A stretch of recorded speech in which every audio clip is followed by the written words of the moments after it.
د لوی څښتن تعالی په نامه سلامونه ګرانو زده کوونکو، په دې هیله چې ټول روغ رمټ او د صحت جامه مو پر تن. ګرانو زده کوونکو، په تېره ویډیو کې موږ او تاسې راغلو سید جمال الدین افغان مو وپېژندل، دا چې څوک و، څه کاره و، چېرته زیږېدلی و، زده کړې یې څومره وې، په سفرونه او فعالیتونه یې څومره و، پوهه او سیاست یې څه ډول و، او بالاخره چېرته وفات شو او اوس یې مړی چېرته خاورو ته سپارل شوی دی. په دې هکله مو پوره بحث وکړ او تاسو سید جمال الدین افغان په پوره ډول او بشپړ ډول وپېژندل. دا چې که چاته پوښتنه پیدا سوي کولی سي له موږ سره په کومنټونو کې شریکه کړي، موږ به ورته ځوابونه حتما ورکړو. راځو او نوی ښایسته لوست پېژنو. ګرانو زده کوونکو، موږ او تاسې پوهېږو چې دغه ټولنه کې هر څوک له ځانه یو کار لري که نه؟ و زه د تدریس کار لرم، تاسو د زده کړې کار لرئ، یو څوک دوکاندار دی، هټیوال دی، یو څوک مثلا ډاکټر، انجینیر، اقتصاد پوه، سیاستوال. دغه کارونه دي چې دوی یې سرته رسوي. په دې ټولو کې یو له هغو څخه کوم کار دی؟ سوداګري کار دی. اوس نن زموږ او د تاسې لوست څه دی او غواړو څه زده کړو. نن تاسې انځورونه هم ګورئ، له دې انځورونو څخه څه برداشت کولی سئ چې د موږ او د تاسې د نن ورځې لوست به څه وي؟ هیواد پالنه او د ملي سوداګرو دنده او مسؤلیت. څه؟ هیواد پالنه او د ملي سوداګرو. اصله خبره په چا ده؟ په سوداګر باندې ده. زموږ او د تاسې د نن ورځې لوست همدا دی چې د سوداګرو دنده او مسؤلیت وپېژنو.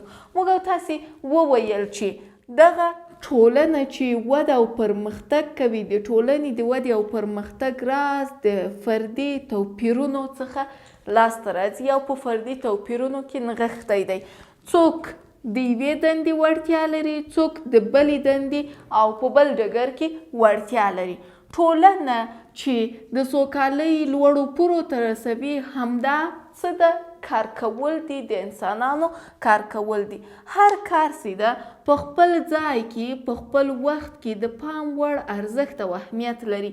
ټولنې هر غړی چې دی خپلې دندې که په صداقت او رښتینولي سره یو ځای مخته یوسي او په دې دنده کې یوازې د ځان ګټه نه بلکې د ټولو خلکو ګټې او تاوان ته او زیان ته پام وکړي، نو معلومه خبره ده یا هم واضحه او ښکاره خبره ده چې دا ټولنه به پرمختګ کوي. دغه کار که وکړي، یعنې په صداقت او رښتینولي او د خلکو ګټه او تاوان که په نظر کې ونیسي، نو هم عبادت دی او هم به د الله تعالی رضا لاسته راوړي. ټولې دندې چې دي مهمې او ارزښتمنې دي په خپل ځای کې، خو که څوک راځي دغه دنده کې ګټه او تاوان په نظر کې نه نیسي او د دې دندې تاوان د ټولنې ډېرو وګړو ته رسیږي او یا هم د دې دندې دغه ګټه د ټولنې ډېرو وګړو ته رسیږي، نو دا واضحه خبره ده چې یا هم څرګنده خبره ده چې د دې دندې ارزښت او اهمیت به څه کېږي؟ راټیټېږي. یو له دې دندو څخه څه ده؟ سوداګرۍ ده. سوداګرۍ یعنی څه او موږ سوداګر چاته وایي؟ سوداګرۍ یعنی دا چې د هیواد دننه او بهر د ټولنې ټول د اړتیا وړ توکي خلکو ته په ټاکلې بیې سره ورکړي. د څه په نظر کې نیولو سره؟ دا به موږ او تاسې ووایو. یعنې سوداګر هغه کس دی چې د هیواد له بهر نه داسې توکي راوړي د هیواد دننه ته چې د خلکو د اړتیا وړ وي او هغه توکي د خلکو ضروریات رفع کړي. په دې کې سوداګر باید کومو موخو ته پاملرنه وکړي، کومې موخې باید په نظر کې ونیسي تر څو دغه سوداګرۍ هم پرمختګ وکړي، هم د خلکو په ګټه وي او هم چاته زیان ونه رسوي. په لومړي سر کې باید د الله تعالی رضا ته پام وکړي او د الله تعالی د رضا لپاره دی ښه کار سرته ورسوي. په دویم قدم کې د خلکو لپاره یا د هیواد د خلکو لپاره خدمت وکړي، یعنی فکر دا سوچ وکړي چې زه د چا لپاره کار کوم، د چا په ګټه باید کار وکړم. په همدې ترتیب سره باید په دې برخه کې درېیمه هغه موخه چې دی باید ولري هغه دا ده چې حلال او روعه رزق لاسته راوړي. نو زموږ ګران سوداګر باید ځینو ټکو ته پام وکړي. که دغه زموږ ګران سوداګر چې دي د هیواد سوداګر چې دي دغه لږ سوچ او فکر وکړي نو د دنیا او آخرت د نیکمرغۍ سبب یې دا سوداګري او دا کار کېدلی سي. سوداګر ځینو ټکو ته باید پام وکړي چې د دې ټکو په نظر کې نیولو سره د ده دغه کار مؤثر او ګټور تمامیږي. د مثال په ډول سوداګر باید داسې توکي او اجناس راوړي چې ملي اقتصاد، صنایع، روغتیا او هوساینې ته هیڅ ډول زیان هم ونه رسوي او د هیواد پالنې د احساس او روحیې سره سم وي. ځینې سوداګر دي چې بیا دغو اصولو ته پام نه کوي. کومو اصولو ته پام نه کوي؟ دغې اصولو ته چې مثلا ملي اقتصاد په پام کې نه نیسي، روغتیا په پام کې نه نیسي، نو دغو اصولو ته پام نه کوي. سوداګر چې دی باید هغه توکي هیواد ته راوړي چې څه شی وي؟ مناسب وي، ګټور وي او د خلکو د ګټې وړ وي، یعنې په ګټه یې وي.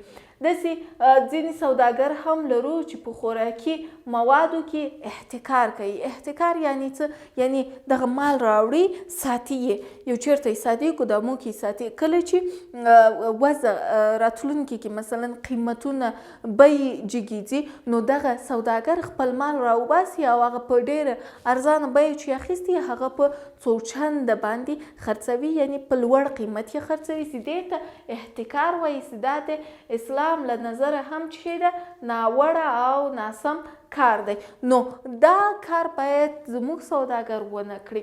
ځینې کسان دي یا ځینې سوداګر دي چې دغه نامناسب کم کیفیته خوراکي مواد د هیواد دننه راوړي، یا هم داسې خوراکي مواد راوړي چې تاریخ یې مثلا ډېر کم پاتې وي، لیک پاتې وي، یا هم بې کیفیته خوراکي مواد راوړي. د ماشومانو لپاره بې کیفیته هغه پاپړ او شیان راوړي چې د هغوی د ناروغي لامل ګرځي، یا هم داسې بې کیفیته درمل واردوي، یعنی د ښو کمپنیو نه غواړي، او که د ښو کمپنیو هم غواړي ورته وایي چې ماته یې په داسې مواد پکې وکارول سي، هغه بیه یې راټیټه سي خو زه یې په لوړه بیه باندې خرڅ کړم. که دغه سوداګر دغسې کارونه وکړي نو په لومړي قدم کې به د دوی خپل ماشومان او بیا به د نورو ماشومان په ناروغیو باندې اخته شي، ځکه ماشومان دي ځي له هټیو او دوکانونو څخه څه اخلي؟ دغه خوراکي مواد اخلي یا خوراکي توکي اخلي. دلته به ماشومان د دوی څه سي؟ ناروغه سي. نو د سوداګر دنده څه ده؟ سوداګر باید څه کار وکړي؟ سوداګر باید هغه توکي را نه وړي چې د هیواد دننه وي، یعنی موږ هغه توکي باید را نه وړو چې په هیواد کې خپله تولیدیږي او موږ کولی سو د هغه داسې تجارت ولرو چې د موږ له هیواد نه نورو هیوادونو ته لاړ سي، او یا هم د هیوادوالو روغتیا ته باید زیان ونه رسوي، او ملي اقتصاد مو باید پیاوړی کړي. دغو برخو ته باید سوداګر پام وکړي تر څو که چیرته زموږ دغه خپل تولید وي او په دې برخه کې دغه سوداګر له موږ سره مرسته وکړي نو په دې برخو کې حد اقل کولی سو یا لږ تر لږه کولی سو چې خپل هیواد مو په خپلو پښو ودرېږي. نو ګرانو زده کوونکو ته څه خبر لرم او دغه ګرانو زده کوونکي به څه کار کوي؟ ګرانو زده کوونکي به کله چې بازارونو او هټیو ته ځي باید خپلې روغتیا لپاره پام وکړي. داسې نه چې پیسې وګورئ او تاسې دوکانونو ته لاړ شئ او په دې پیسو باندې ځان ته کم کیفیته خراب پاپړي او خراب خوراکي توکي واخلئ چې هغه د دې په ځای چې تاسې نس موړ کړئ یا هم ځان موړ کړئ، تاسې به راسئ او ځان ته به ناروغۍ او د مرګ ګواښ به ځان ته واخلئ. هدف څه شی ده؟ چې دغه ځینې خوراکي مواد د ناروغۍ سبب کیږي او دغه ناروغۍ که زیاته شي هغه ته چې د مرګ ګواښ هم تاسې ته پېښولی سي. نو په افغانستان کې موږ او تاسې پوهیږو چې دغه افغانستان داسې یو هیواد دی چې ډېر جګړه ځپلی دی، نو د دې هیواد په هره برخه کې او هرې برخې ته موږ باید ځانګړی پاملرنه وکړو او په دې هیواد باندې له زړهسوي نه کار واخلو. یعنې هر کار چې ورته کوو، هر څوک چې هر کار ورته کوي باید ورته زړهسوی حتما په پام کې ولري او دا زموږ ملي، انساني او بالاخره اسلامي دنده ده چې د هیواد لپاره د هیواد پالنې په احساس او روحیه باندې کار وکړو. زموږ د تاسې لوست څه و؟ د هیواد پالنه او د ملي سوداګرو دنده او مسؤلیت و چې موږ او تاسې راغلو. لومړی مو دا وویل چې یوه ټولنه کې یا هم د یوې ټولنې پرمختګ راز په څه کې نغښتی دی.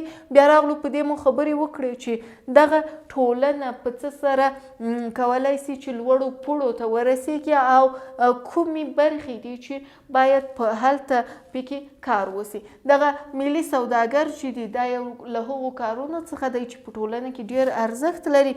دغه سوداګر باید کومې موخې په نظر کې ونیسي چې د دوی دغه سوداګري منظمه او ښه پر مخ لاړه سي او دغه سوداګر باید له کومو برخو یا هم له کومو اصولو څخه پیروي وکړي چې نورو ته زیان ونه رسوي او د خپلو ماشومانو د مرګ ژوبلې باعث ونه ګرځي. او زموږ او د تاسې دنده د افغانستان په وړاندې څه ده؟ پوره بحث مو وکړ، هیواد پالنه او ملي سوداګر مو وپېژندل، دا چې د سوداګرو دنده او مسؤلیت څه دی. د دې لپاره چې دغه لوست ښه زده کړئ، تاسې به حتما کوم یو له زده کوونکو څخه به مو د سوداګر یا هم اولاد یاستئ یا هم ګاونډی به یاستئ یا هم کوم بله اړیکه به له دې سوداګرو سره لرئ. تاسې د هغوی په هکله معلومات راکئ او په دې هکله معلومات راکئ چې زموږ هیواد ته کوم توکي راواردیږي، یعنې له نورو هیوادونو څخه راوړل کیږي او د دې کیفیت تاسې څه ډول ارزوئ. د تاسې په نظر د نورو مشرانو دخوا اخوا خبرې چې اورئ نو تاسې څه ډول فکر کوئ چې دغه سوداګر آیا سم کار کوي د افغانستان لپاره که نه؟ لوست چې مو زده کړ نو بیا د همغه ویډیو له ډسکرپشن څخه کتاب درته ډاونلوډ کړئ او د ارزونې برخې پوښتنو ته به ځوابونه ورکړئ. دا ځوابونه به له ما سره په کومنټونو کې شریک کړئ. تر بیا چې راځم ښکلی ښایسته دود درته معرفي کوم یا هم در پیژنم. تاسو په پاک څښتن تعالی سپارم. الله مو